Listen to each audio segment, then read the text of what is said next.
Dari kedalaman penderitaannya yang paling pekat, Lincoln justru menemukan empati yang luar biasa besar terhadap penderitaan orang lain.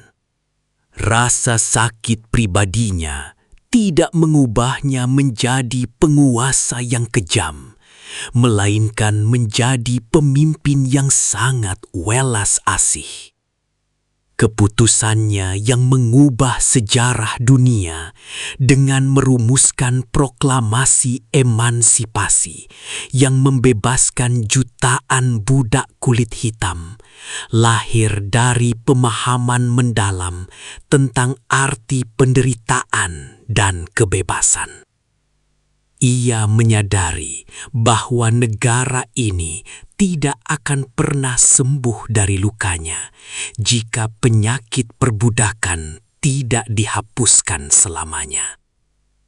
Kepedihannya menjadi bahan bakar kemanusiaannya yang tak tertandingi. Beban Lincoln semakin berlipat ganda karena ia tidak hanya harus mengendalikan depresinya sendiri, tetapi juga harus mengurus kesehatan mental istrinya yang semakin memburuk. Kepergian Willie membuat Mary Todd sepenuhnya kehilangan kewarasan. Mary menghabiskan ribuan dolar uang negara untuk membeli barang-barang tak berguna sebagai pelarian emosional, dan sering mengadakan ritual pemanggilan arwah di Gedung Putih untuk berbicara dengan arwah putra mereka. Alih-alih marah, Lincoln menemani istrinya dalam ritual-ritual aneh tersebut, memberikan bahunya untuk disandari, meski bahu itu sendiri sudah hampir patah menahan beratnya tragedi pribadi dan nasional. Bagaimana seorang pria dengan depresi sedalam itu mampu bertahan memimpin negara yang sedang hancur? Jawabannya terletak pada mekanisme pertahanan dirinya yang unik, yaitu humor. Lincoln dikenal seringkali melontarkan lelucon-lelucon konyol dan cerita rakyat lucu di tengah rapat kabinet yang paling genting sekalipun. Banyak politikus menganggapnya tidak pantas dan tidak peka terhadap situasi nasional. Namun mereka tidak pernah tahu kebenaran yang sesungguhnya. Lincoln menggunakan humor sebagai katup pelampiasan yang putus asa. Ia pernah mengisyaratkan kepada kabinetnya bahwa jika ia tidak tertawa menghadapi semua tekanan ini, ia pasti sudah mati menangis. Duka akibat kepergian Willie membuat Lincoln kehilangan akal sehatnya selama beberapa waktu. Berhari-hari ia tidak mampu menjalankan tugas kepresidenannya, mengurung diri dan menangis hingga suaranya habis. Sejarah mencatat sebuah kisah memilukan bahwa kesedihan Lincoln begitu melumpuhkan hingga ia berkali-kali mengunjungi ruang bawah tanah tempat peti mati Willie disemayamkan secara diam-diam pada malam hari. Ia membuka kembali peti mati itu hanya untuk menatap wajah putranya dan memeluk tubuh kaku tersebut di tengah gelapnya malam, memohon agar Tuhan menukar nyawanya dengan nyawa sang anak. Namun, pukulan paling menghancurkan dari semua pukulan yang pernah diterimanya terjadi di tengah-tengah perang yang berkecamuk. Pada awal tahun 1862, putra kesayangannya, Willie, yang baru berusia 11 tahun, terjangkit demam tifoid. Willie adalah cahaya kehidupan Lincoln, anak yang paling mirip dengannya dalam hal kepribadian dan kecerdasan. Ketika Willy menghembuskan napas terakhirnya di ranjang Gedung Putih, dunia Lincoln benar-benar runtuh seketika. Di saat ia harus memimpin jalannya perang yang mempertaruhkan nasib negara, hatinya sendiri telah hancur berkeping-keping tanpa bisa disatukan kembali. Malam-malam Lincoln di Gedung Putih dipenuhi dengan insomnia yang menyiksa. Ia sering berjalan mondar-mandir di lorong-lorong sepi saat semua staf telah tertidur, menuju ruang telegraf untuk menunggu kabar terbaru dari garis depan. Ketika laporan pertempuran datang, membawa kabar ribuan tentaranya yang tewas bergelimpangan dalam sehari, depresi kronisnya mencengkramnya kuat-kuat. Tubuhnya semakin kurus, matanya semakin cekung, dan pipinya semakin tirus. Ia menanggung rasa bersalah yang luar biasa, menyadari bahwa perintahnya lah yang mengirim pemuda-pemuda Amerika tersebut menuju kematian mereka di medan tempur yang berdebu dan berdarah. Ketika ia akhirnya terpilih sebagai Presiden Amerika Serikat pada tahun 1860, ia tidak melangkah ke posisi tersebut dengan sukacita, melainkan dengan firasat buruk yang mendalam. Negara itu terbelah dua. Perang saudara Amerika pecah, dan tiba-tiba nasib jutaan nyawa serta keutuhan sebuah bangsa yang hancur berada di atas bahunya yang ringkih. Keputusan demi keputusan yang ia buat berujung pada pertumpahan darah yang mengerikan di medan pertempuran.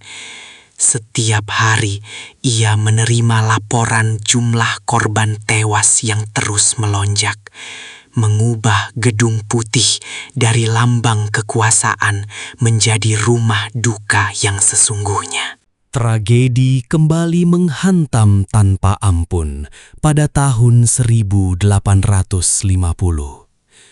Putra kedua mereka, Edward atau Eddie, jatuh sakit parah dan meninggal dunia tepat sebulan sebelum ulang tahunnya yang keempat. Kehilangan anak untuk pertama kalinya ini membuka kembali luka lama depresi Lincoln yang belum sepenuhnya sembuh. Selama berminggu-minggu, ia nyaris tidak bisa makan dan hanya mengurung diri, bergelut dengan pertanyaan-pertanyaan eksistensial tentang Tuhan dan takdir yang begitu kejam. Beban duka ini menumpuk di atas pundaknya, membentuk lapisan-lapisan kesedihan yang kelak akan tercermin jelas dari garis-garis dalam di wajahnya. Seiring berjalannya waktu, Lincoln berhasil membangun kembali kehidupannya dan menikah dengan Mary Todd.